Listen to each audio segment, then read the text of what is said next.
evening and welcome to Something Every Tuesday, welcoming you to Hope College. We're so happy you joined us this evening. My name is Dr. Ellen Awad and I'm the Associate Dean of Student Life at Hope. Tonight, we are looking at building a greater Hope community, and we have an excellent lineup of speakers for tonight's event.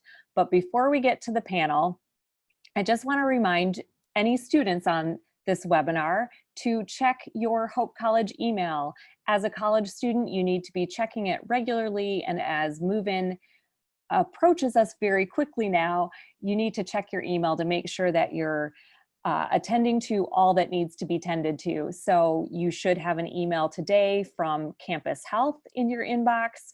You should also have looked at the saliva testing email if you haven't done that yet.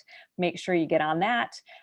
Housing paperwork is coming up if you're living on campus. So just tend to your email, and family members who are on the call, you can just give a little nudge at home. For the webinar tonight, if you have a question that you would like to have answered, you can use the Q&A feature that's located at the bottom of your screen.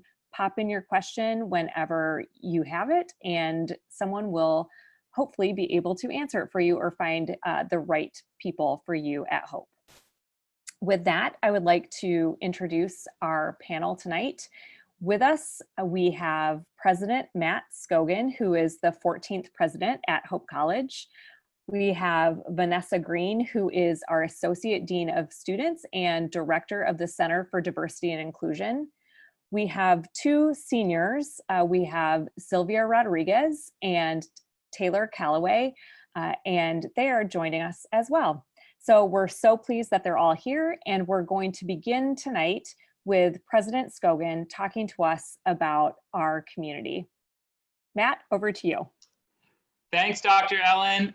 It's great to be with all of you this evening. I'll say this just to start. I cannot wait to have all of you on campus next week. I know that most of you are arriving next week, and I can't wait. The pictures you saw of our campus at the Open, it's a beautiful campus, but there's one big problem with our campus right now, and that is simply that it's empty, and it's been empty for far too long. So we can't wait to have all of you back. Personally, I can't wait to meet you. Some of you I've met, but most of you I've not had the honor of meeting yet. And I can't wait for you to meet each other, because I've had the joy of looking at some of the data and some of the stories about our incoming first-year students, and you are a really impressive group of students. You will be the largest incoming class we've had at Hope College in several years. You are the second most racially diverse class we've had in Hope College's history.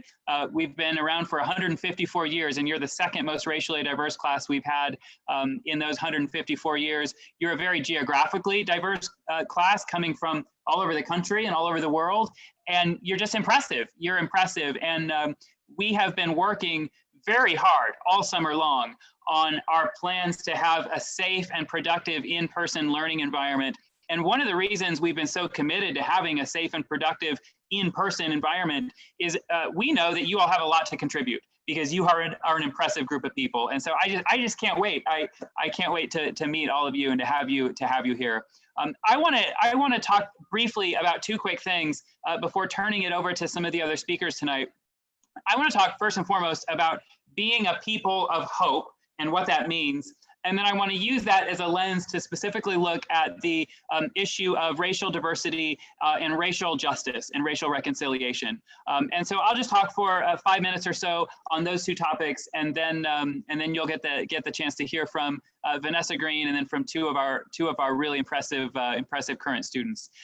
First, I want to talk about this idea of being a people of hope. So hope, obviously, that's our name, and we love our name. And we love our name because we believe that this concept of hope, this virtue of hope, happens to be, and in my opinion, it happens to be the paramount virtue. And it also, I think, happens to be the virtue that the world desperately needs right now.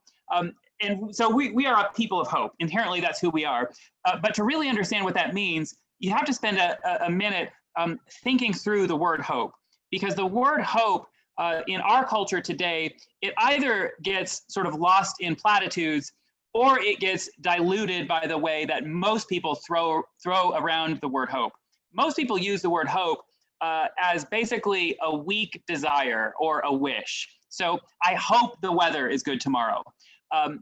The way the Bible uses the word hope, however, is totally different. The way the Bible uses the word hope is based on a confident assurance that something good is going to happen. And at first you might hear those two definitions and you might think that they're similar, but in fact, they're actually polar opposites of each other.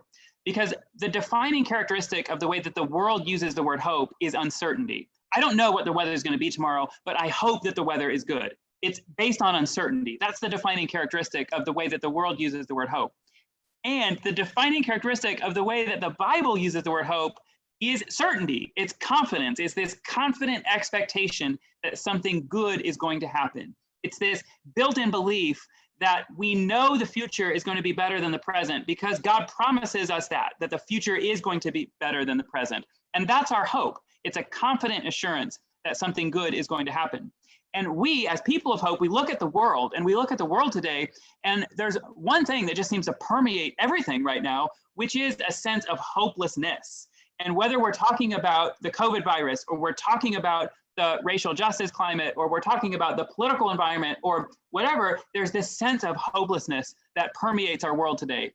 And we, as people of hope, we look at that and we simply reject that that's all there is. We reject the idea that hopelessness permeates our society because we see something else. We see hope in the middle of everything we're going through. And as people of hope, we look for what God is doing. We look for the good things God is doing, the good that God is going to bring out of current pain. And we look for the opportunities that God is going to bring out of current calamity. So that, in a nutshell, is what we mean when we talk about being a people of hope. It's that. It's looking for good based on the promises of the Bible. When it comes to the specific topic around racial justice, we approach that topic with that same kind of mindset. And it starts for us with a foundational and unwavering commitment around diversity and around racial justice. And we believe, first and foremost, that racism of all forms is evil, period. It's evil. And we believe that recognition that it's evil actually comes from the Bible. We actually believe that racial justice is not a political issue. It's not even a policy issue. It is those things, but it's much more than that. At the end of the day, racism is, for us at Hope, it's a gospel issue. And that allows us to approach the conversation in a different way. And it allows us to have a different motivation behind our actions. And that, I think, is inherently an opportunity for us. I'm not trying to pretend that we don't have areas for improvement. We have a lot of areas for improvement, specifically on the topic of racial justice.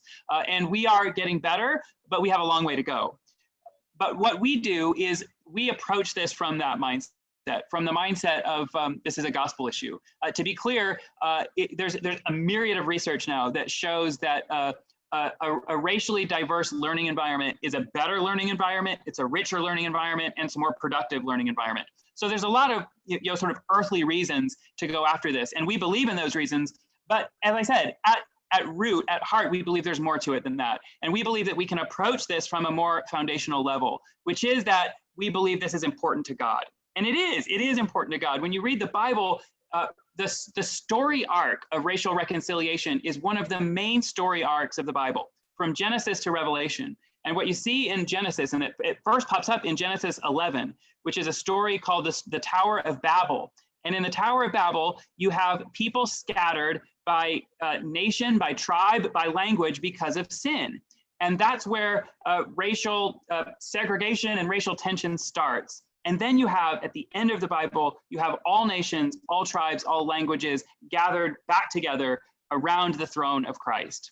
And one really interesting thing about that is that means at the end of time, when God has redeemed all things, that's our ultimate hope, that God is going to redeem all things. And at the end of time, when all things have been redeemed and we actually have new bodies, race still exists, culture still exists. So when we get new redeemed bodies, there will still be racial differences, there will still be culture differences, and yet we're all unified together around the throne of Christ.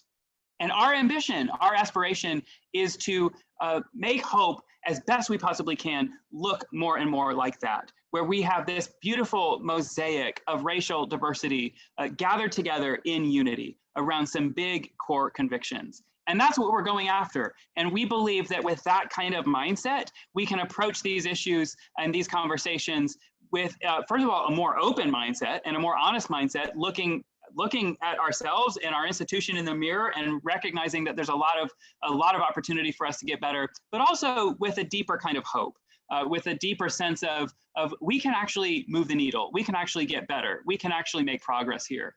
And that means for our campus, for our environment, it means that we can create a campus community that is truly characterized by a sense of belonging. And one of the things I love to say is that the Bible says you belong to God, period. It doesn't say you belong to God if, it says you belong to God. And we believe if you belong to God, you belong at Hope. And so that's the mindset we take. And that's the aspiration we have for our college campus. But ultimately, it's even better than that. Ultimately, what we get to do is send you out. You'll be here for 4 years, and then we send you out into the world as agents of justice, as agents of hope. And that's our ambition, is to have you spend some time at Hope and then go out and try to change the world. So that's kind of what we're thinking about. And that's the mindset with which we approach building a community of belonging at our college. I can't wait to have you on our campus. I really can't. It's going to be amazing. Things will look a little bit different, but we'll get through it together, and we're going to have a great semester together, and we're going to make some great memories together. Vanessa Green, I'll turn it over to you. Vanessa Green is the director of our Center for Diversity and Inclusion. And Vanessa is going to talk about the same kind of issues, but she's going to give you a sense of some of the programs and some of the things available to all of you on campus that I can't wait for you to get engaged in and to take advantage of. So Vanessa, I'll turn it over to you.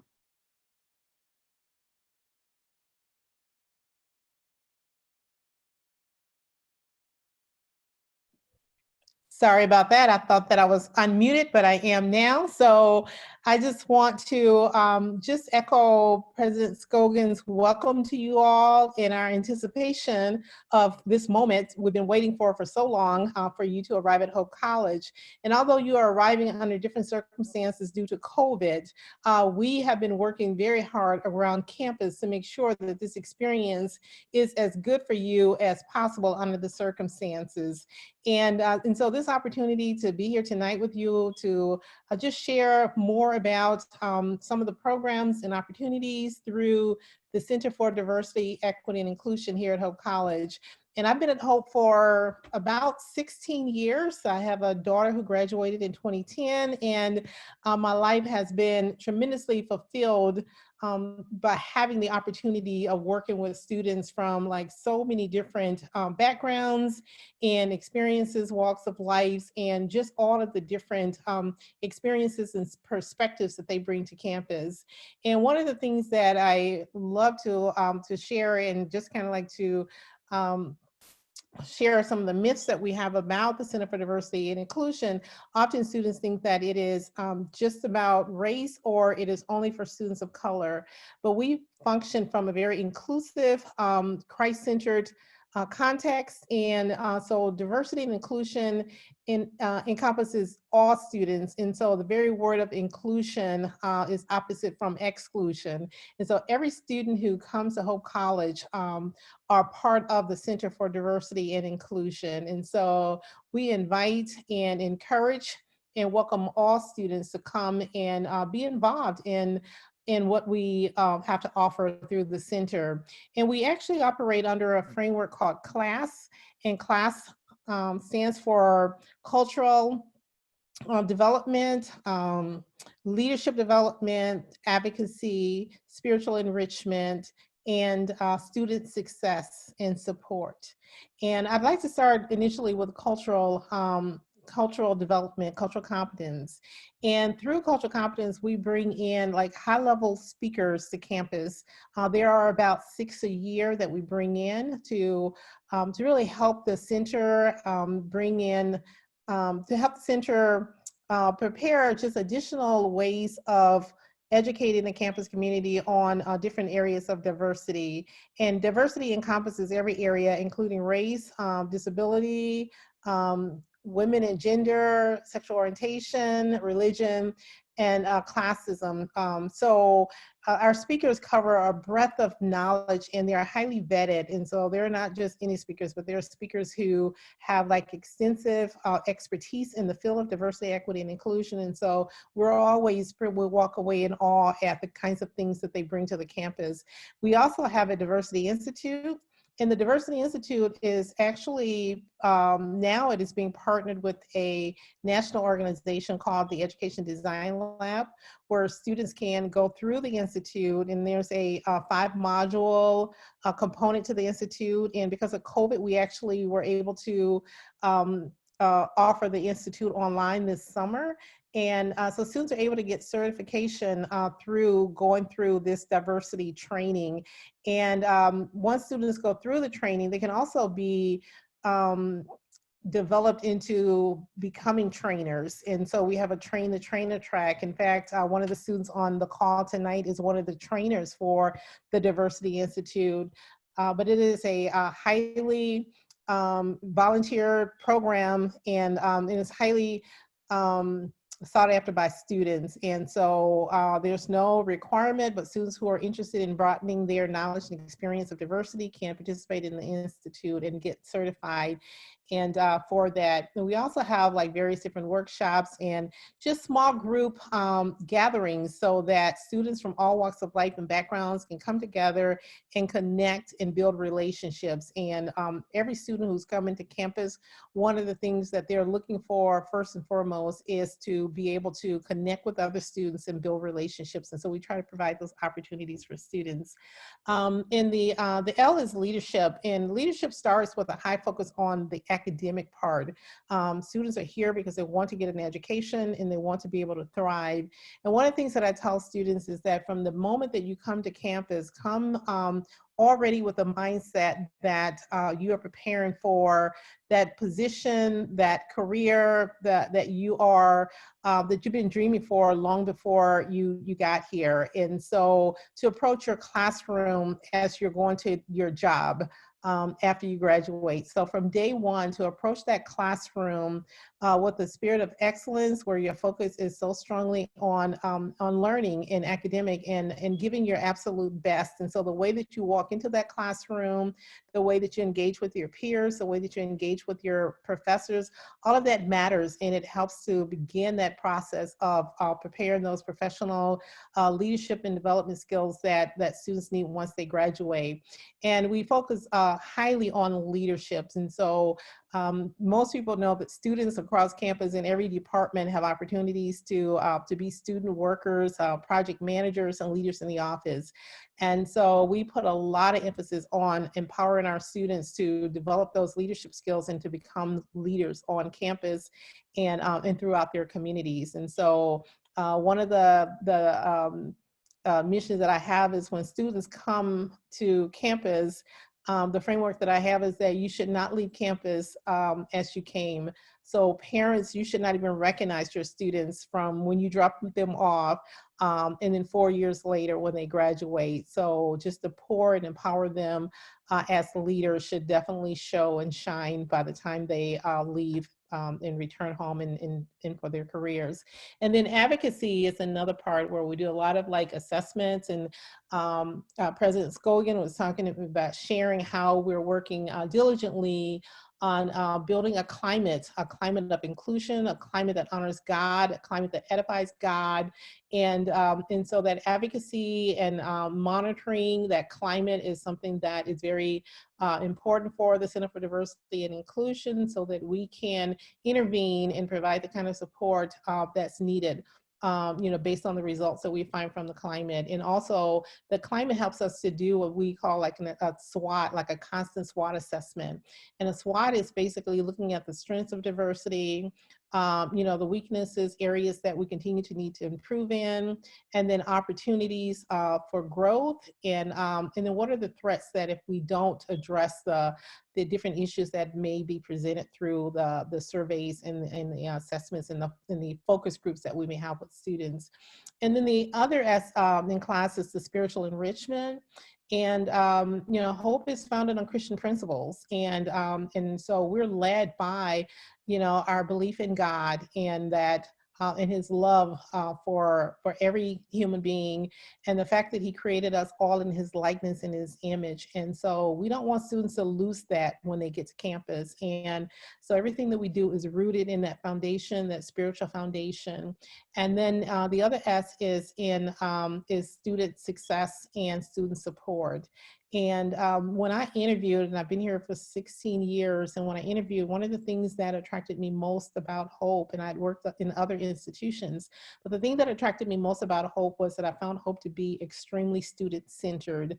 And so the support that faculty and staff and the community at large pours into students is just kind of like almost unfounded in other places. And so most students, when they come to campus and they experience and they visit Hope, they fall in love with it because the people here cares and loves students and are so committed and dedicated to student success.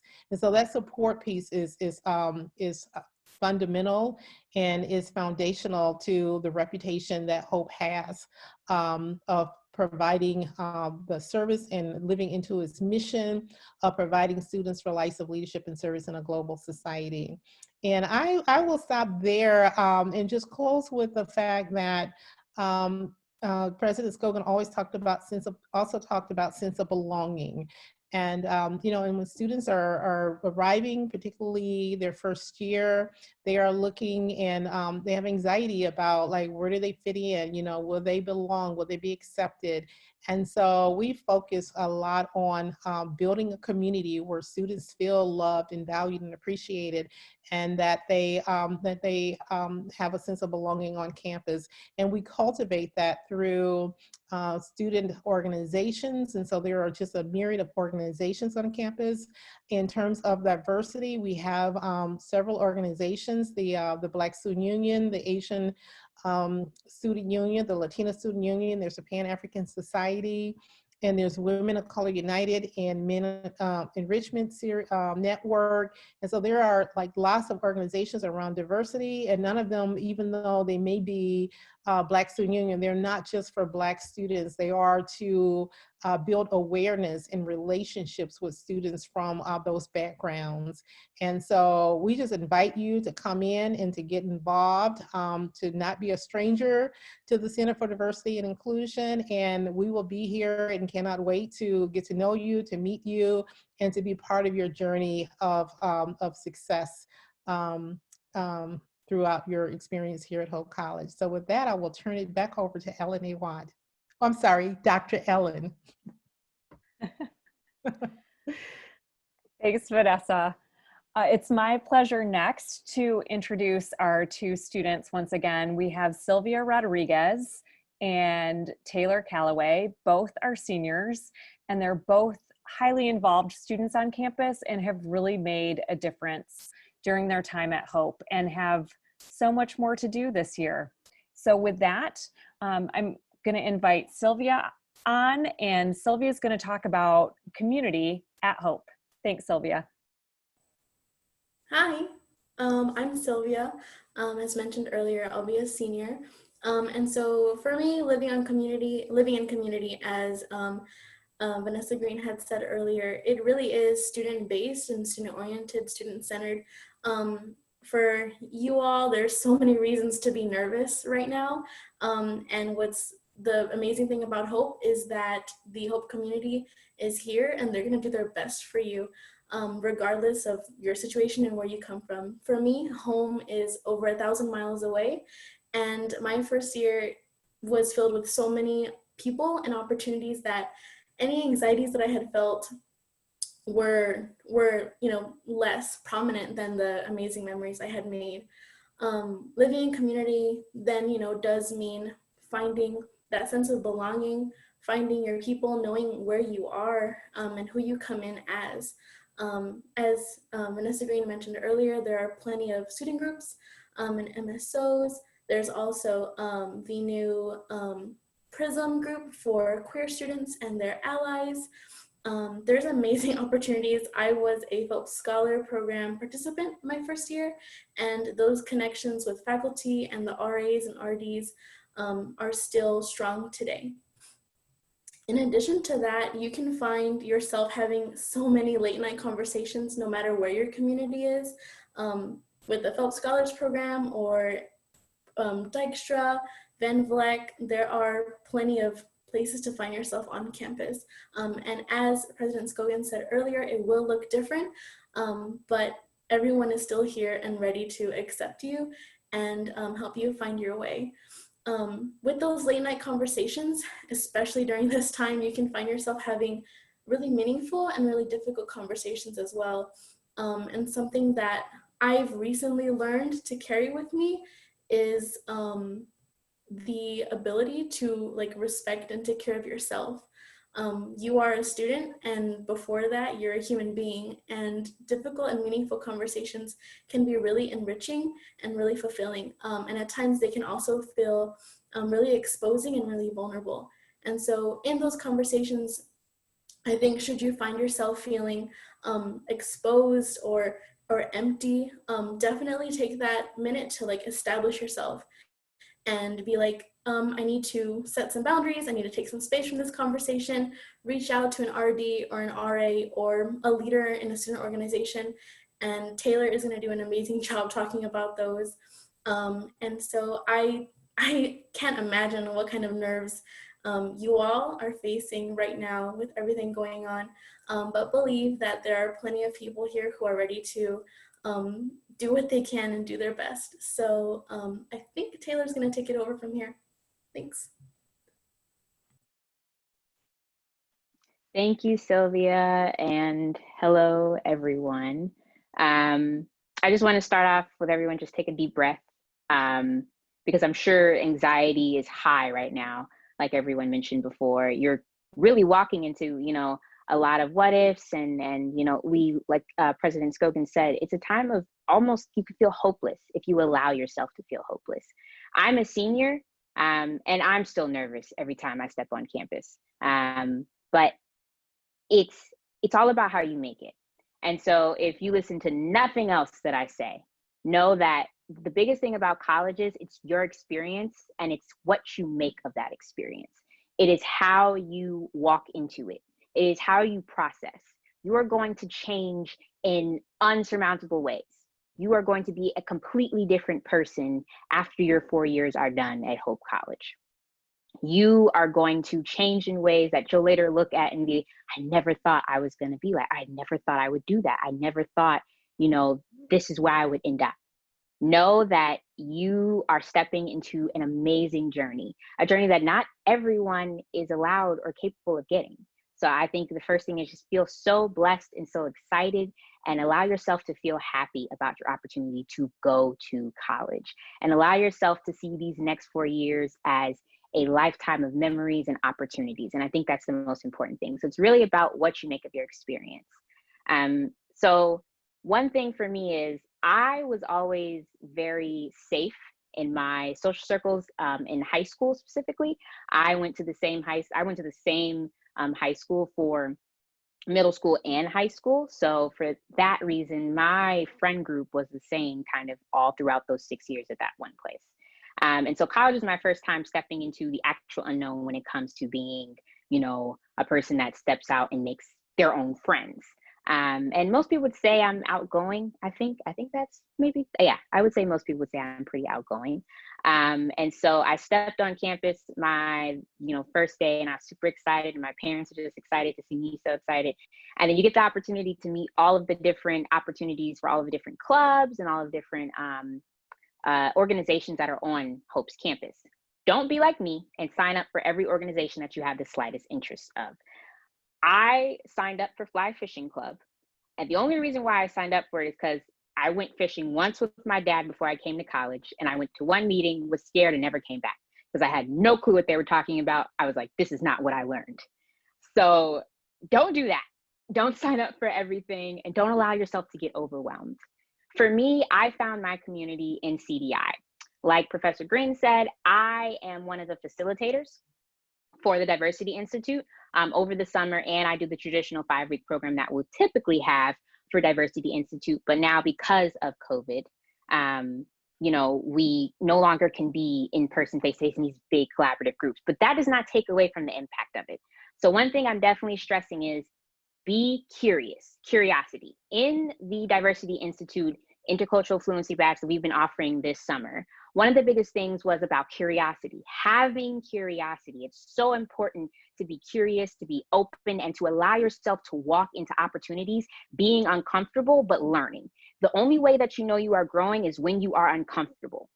Because being uncomfortable means that you are changing. You are soaking in everything that is existing in that very moment. So take every moment to be super important, soak it in, allow yourself to be uncomfortable, because it's your growth, it's your learning. This is what you come to college for, besides academics, of course, but this is what you come to college for. And so in this curiosity module, you know, we talked about, well, how are you going to bring curiosity to Hope's campus? And how would you engage in curiosity? And a lot of students said, I would be a part of the MSOs more. A lot of them said, I didn't know that I could be a part of BSU because I may be a white student, or I'm Asian American student, or I am a Hispanic student. I didn't know I could be a part of BSU. I didn't know I could be a part of LSO. I was a trustee for BSU last year, and that was the most amazing experience. I got into BSU a little later than I should have. I was very isolated my first year. And when I tell you, do not allow yourself to become isolated. Please do not.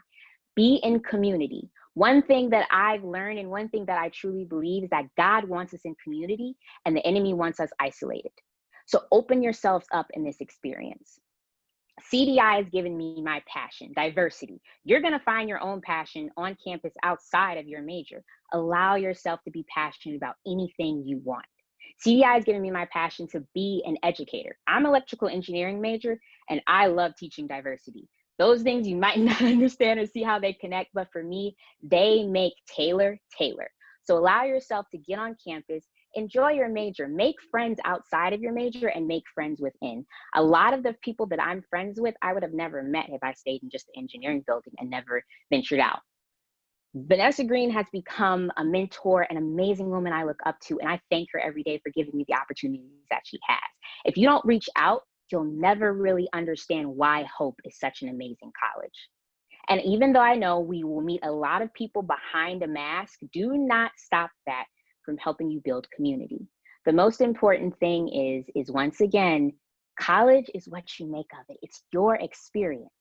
And it is so important to take every moment in and process it. Allow yourself to think differently. Allow yourself to be a new processor, a new thinker. And I think that's why I've loved my experience at Hope these past 4 years. I think that's why my parents are so proud of me and see, you know, such amazing change in me, is because I allowed myself to grow and be uncomfortable. And truly, honestly, the biggest thing that I would push all of you to do is get excited and get interested at the exact same time. You may not say, how do I do that? I promise you'll figure it out when you get on campus. And don't be afraid that, oh, I'm not going to be able to make friends because we can't be in contact. Yes, you will. What's meant for you will be for you. Understand that and know that. What's meant for you will be for you. And the friends that are waiting for you on Hope's campus, you will meet them and they will be open and ready for you. I actually am so excited to meet all of you. The opportunities that CDI, because CDI is my home. The opportunities I know for CDI is amazing, and we are not going to allow them to stop. I'm a student ambassador for CDI, so my job is to make sure that you guys feel safe and comfortable, and I'm working for you as well outside of being a student. That's part of my passion, and we're not going to let COVID stop us from being in community and loving on one another. And I hope that you guys keep that, you know, inside your head and keep that moving and pushing forward, because when I tell you the MSOs have been working so hard this summer for you guys, so hard. So be open, be ready, be really excited. Do not sign up for everything like I did. Not a good idea, but do be open and interested. Thank you.